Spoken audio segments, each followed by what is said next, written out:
May ginawa po akong programa pang-national. Yun sinatawag po rin sa pagdating sa mga basic commodities, yung sa DA, Department of Agriculture.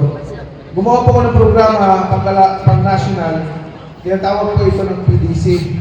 PDC, hindi po post-dated check ha. PDC meaning Production, Distribution, and Consumption.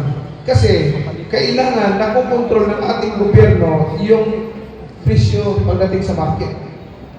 Hindi baling malugi ang gobyerno kaysa ang tao malugi. Ang tao magulangan, ang tao problema sa mga mahal na bilihin. Pero kaya natin yan. Kaya natin yan.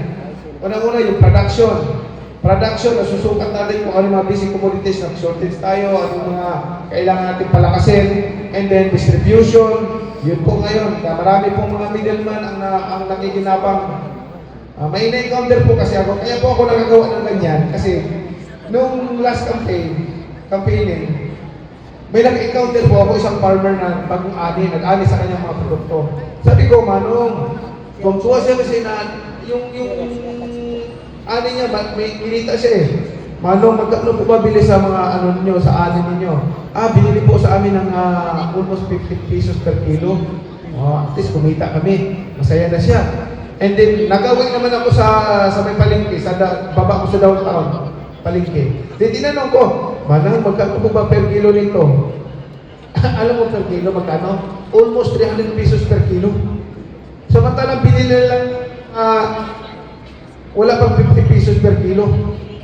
So, nakita ko, uy, iba ito Talagang, dalawa ang ano yun, nahihirapan. Yung farmer, nagulangan, imbis nakikita siya ng sapat na kita, hindi, kunti lang. And ang nahihirapan, yung mga consumers.